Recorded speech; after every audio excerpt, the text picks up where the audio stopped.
What's going on, guys? Welcome to yet another YouTube video. I appreciate y'all for tuning in into this episode. Today we're just gonna be breaking down the top 5 wideouts in the game from this past season. I know I did a mid-season top 5 wide receivers, and the list is completely different. Some are still on the list, some didn't make the list, some are not on the list. But before we get into this video, smash that like button, hit the subscribe button. If you enjoy any of this content, you like coming to this YouTube channel, and you like consuming any of this content on this page, hit that subscribe button and subscribe to your boy. So I appreciate y'all for tuning in. We're gonna get straight into the video. I know it's a lot of experts out there, a lot of Twitter experts, a lot of media experts, quote unquote, and a lot of gurus out there in this world. So we're really gonna break down what makes a great wide receiver and what separates the good from the great. So I wanted to start this off a little bit different. I wanted to start this off by telling you all my snubs and why I think they were in top 5 wide receivers in this previous season. And I get it. This first snub, I get it. He had 15 touchdowns last year. A lot of people might disagree with what I'm saying, but hear me out.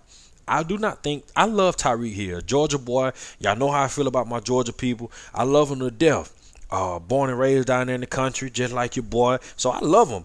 But I don't think his game is pure, right? You watch him play, it's just deep balls, deep posts. It's deep routes. Like, it's just deep routes. One move at the line and go, because he's so fast. And really, people can't match that speed. But you watch him play against Jaylen Ramsey the year before.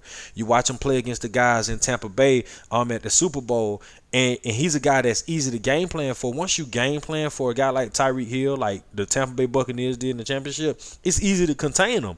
Once you send multiple bodies on him and focus on him, and that's like that because his game isn't pure.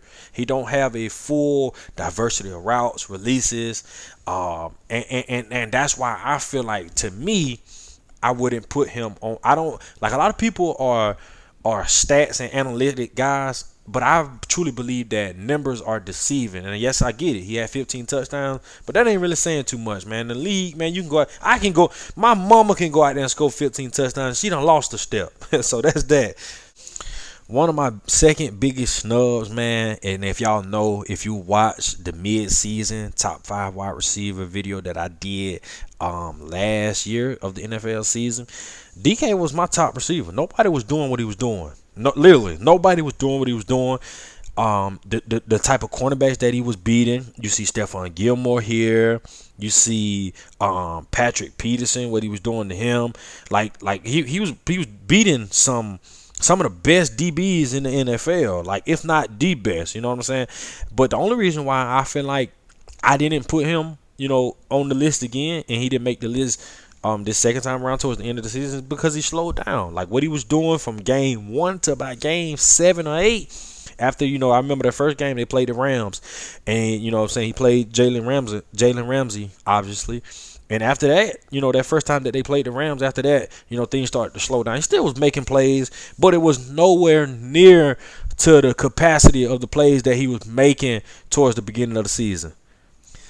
Hey, now I ain't even gonna lie to y'all, man. After you get done watching this video, hey, shoot me a message just to check and see if everything is fine with me, just to check and see if my brain working right, because I really did this. Like, I really didn't put Keenan Allen as one of my top 5 wide receivers. And for those of you that know me, this is literally my favorite receiver in the league. And the only reason that I did this is because he missed a lot of games. Like, he just missed a lot of games with injuries. And I know, some of that stuff you really can't control. But here's why Keenan Allen can be made. He can have a case for the best wide receiver in the league. And I will argue that down with anybody, especially y'all the Twitter experts on here, because I know a lot of y'all not watching these games. I'm not going to get into that. But here's the thing. This man had 100 catches, and he played literally like 5 or 4 less games than everybody that's on this top 5 list. Like, stuff like that people don't pay attention to, but I do. And like I said, man, I had to put him on there. He missed a lot of games due to injuries. I love Keenan Allen. I love him to death. Ever since he's been in the league, I've been screaming how great he is. Nobody wanted to listen. Now it's finally been on display. But it broke my heart to do this. But I just had to do it, though. I couldn't put him on the top 5 list simply because of the fact that he really, and when you think about it, he really don't make plays down the field like that. As far as like deep routes, he's a great route runner, phenomenal route runner, phenomenal releases. Great hips, great feet, all that in the bag of chips. Yes, he is. But I couldn't put him on the list this year. Keenan, man, I'm sorry, man. You see this video, I'm sorry, my boy. I'm sorry I had to do it to you. Another one of my biggest snubs, my last snub, honestly, that I think can make a case for the top 5 is Allen Robinson. I know a lot of people are not paying attention to this dude, and I feel like if he was given a better situation, of course they got a new quarterback. We're gonna hopefully that they just franchise tagged him. Hopefully, we're gonna see what happens, but I feel like his impact can be a lot more dominant given a better situation. That's the only reason why he's not top 5. He got everything. He got the complete package. He got the complete bag. He got the complete tool belt to his game. But I know a lot of y'all not watching him. He's the most underrated receiver in the league. Like, for real, bro. Like, this man quietly puts up 1,000 yards every year. Nobody says anything about it. For real, that's just what he do. Go back and cut the Jaguars tape on. Cut the Bears tape on, even with 600 different quarterbacks and 600 different coaches. Okay, I'm exaggerating, obviously. But, yeah, man, that's just his situation right now, and he's still making the most out of it. We're going to get straight into it, man, finally. Yeah, y'all see it. My 5. A lot of y'all not going to like this right here. A lot of y'all are not going to like this. I'm not making a top 5 wide receiver list from this past season without putting this boy up there. This man was a rookie. You cut the tape on against any defensive back that he played against, he got open at least once against them. At least. And not too many guys. He got open against every DB that stepped in front of him. So I'm not. It's no. And given a rookie doing what he did, I didn't see this coming. I didn't see this happening. I didn't see him developing that fast into his career. But yeah, man, it's my 5th receiver in the league. 4th receiver, the dog, the one and only D-Hop. I'm kind of like on the fence about this. Here's why. He's another one of those guys that really don't have a pure game. If you watch D-Hop play, man, it's all fades, jump balls, and running wide open crosses. Like, for real. That's literally all it is. But D-Hop is the most clutch receiver in the league. Late game, you need a big play, you need a touchdown. That ball is going to end up in his hands somehow. And I don't understand this.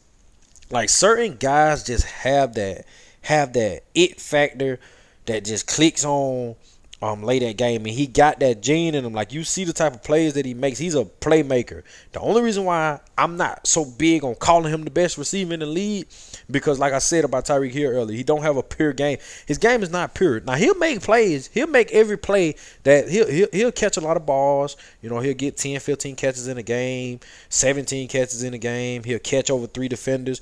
But, like, for real though, man, the game is just not pure enough for me to say he's the top receiver in the league. But I can see him being 4th. You can't have a list without putting him there. Just the plays that he make, his playmaking ability, his catch radius, his hand-eye coordination, like all that type of stuff make up for all the stuff that he lacked.